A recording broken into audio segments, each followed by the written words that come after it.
Écoutez Sirot Relek Raftet, Sira sur Nitzavim. Alors dans notre paracha, il y a le fameux verset qui nous dit « Dieu va circoncire ton cœur et le cœur de ta descendance ». Et quand on regarde le Targum Unkelos, il traduit pas « il va circoncire ton cœur », il dit « il va circoncire le prépuce de ton cœur ». Et c'est vrai qu'il y a d'autres endroits dans la Torah où on nous dit que Dieu va circoncire le prépuce du cœur, parce que quand on fait une circoncision, on est en train d'enlever le prépuce, pas l'organe lui-même. Donc quand on est en train de dire circoncire le cœur, en vérité, c'est une expression pour désigner enlever le prépuce du cœur. Alors évidemment, le cœur n'a pas de prépuce.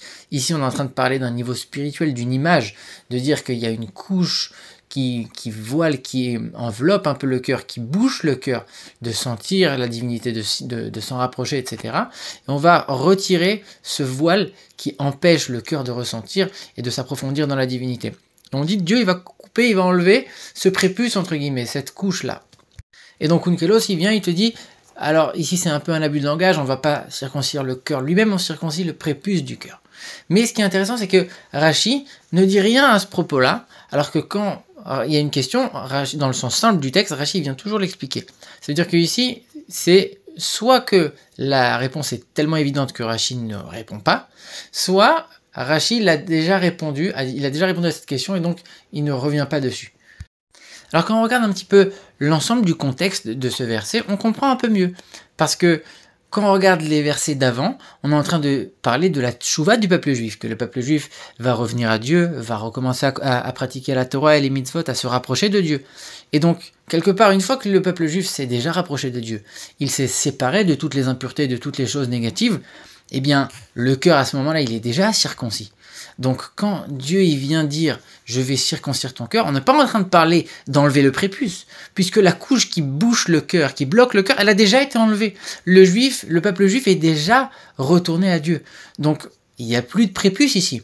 Donc, on ne peut pas expliquer les choses de cette manière, en disant qu'il y a un prépuce, mais que c'était un abus de langage. Non, on est en train de parler d'un autre niveau.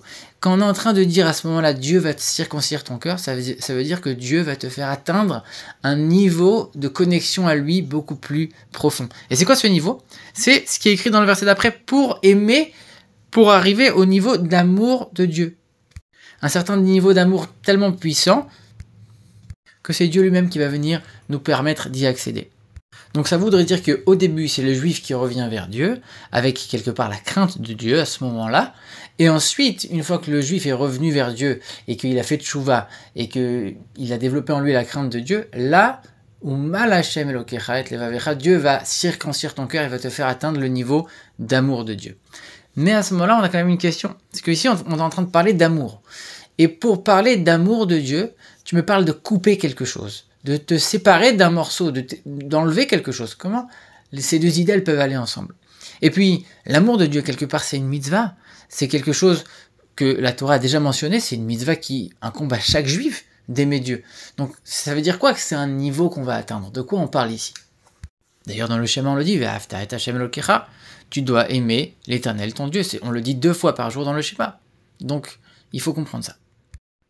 Et en vérité, cette question, ces 2 questions, on peut y répondre aussi en regardant le contexte quand on regarde les versets encore avant. Parce qu'avant la tchouva du peuple juif, de quoi les versets parlent? Ils disent, voilà, le peuple juif s'est égaré, il est parti en exil, et il a fauté, et il est tombé dans l'idolâtrie en étant attiré par les idoles des peuples dans lesquels il a été envoyé, etc., etc.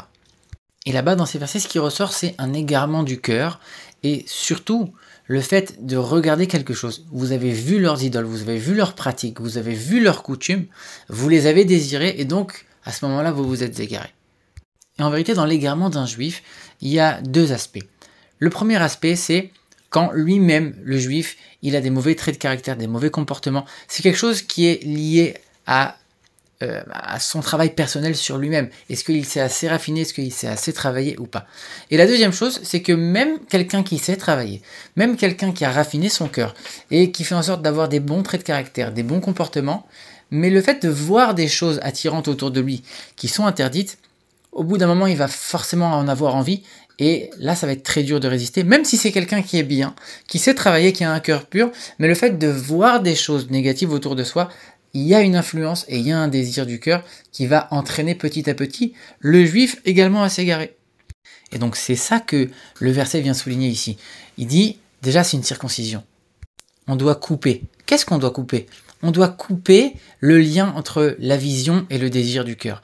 Ça veut dire que quand on regarde quelque chose, on va le désirer. Ici, on dit, voilà, Dieu, il va circoncire, il va couper.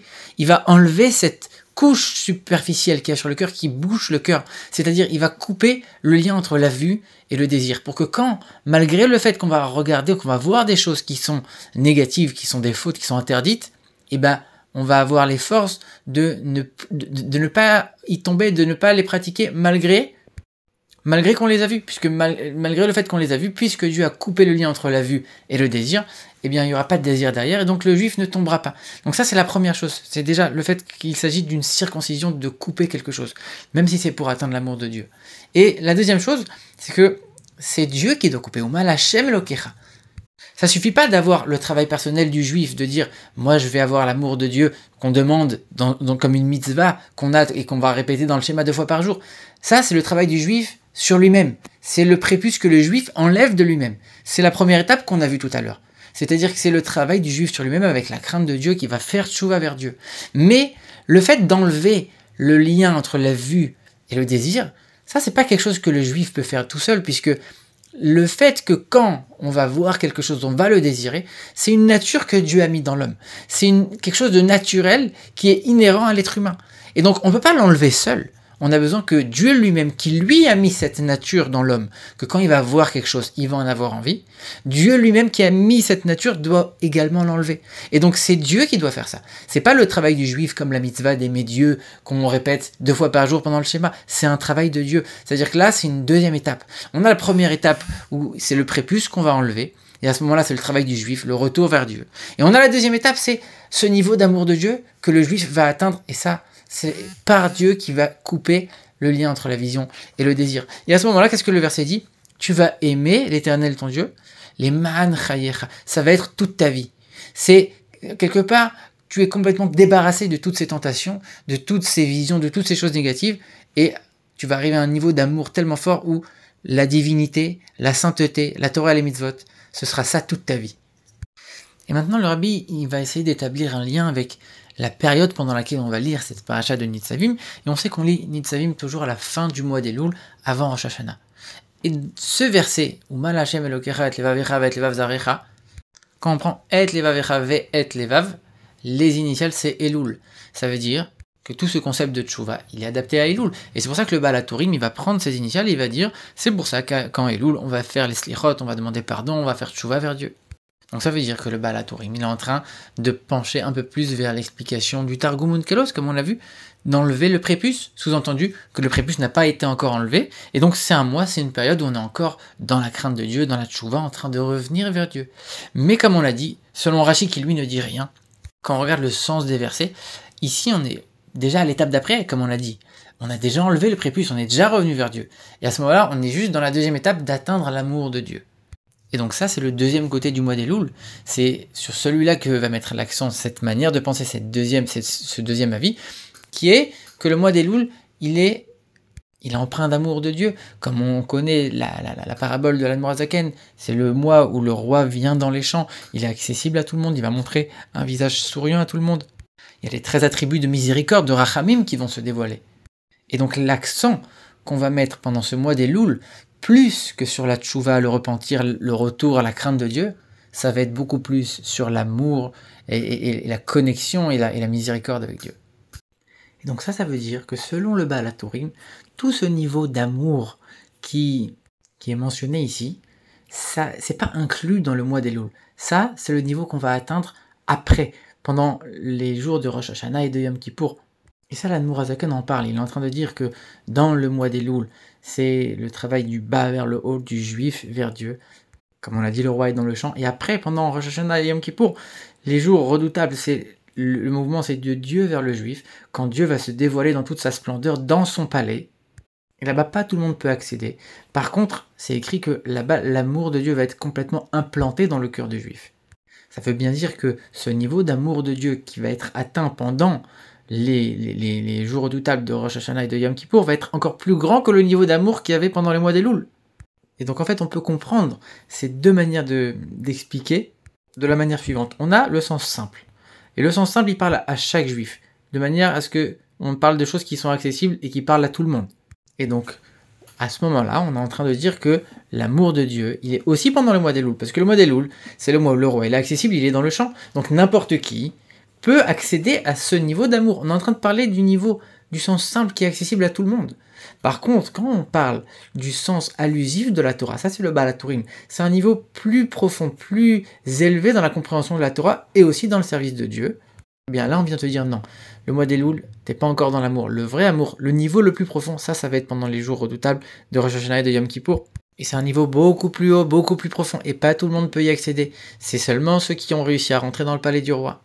Et donc en vérité, les deux manières de voir sont justes. C'est juste, ça va dépendre de quelle manière on va aborder les choses. Est-ce qu'on rend les choses accessibles à tout le monde en disant que l'amour est aussi présent pendant le mois d'Elul, même si c'est vrai, ou alors de dire non, il y a deux amours. Il y a le premier amour, mais en fait il y a un amour encore beaucoup plus élevé après le mois d'Elul, à partir de Rosh Hashanah jusqu'à Yom Kippour.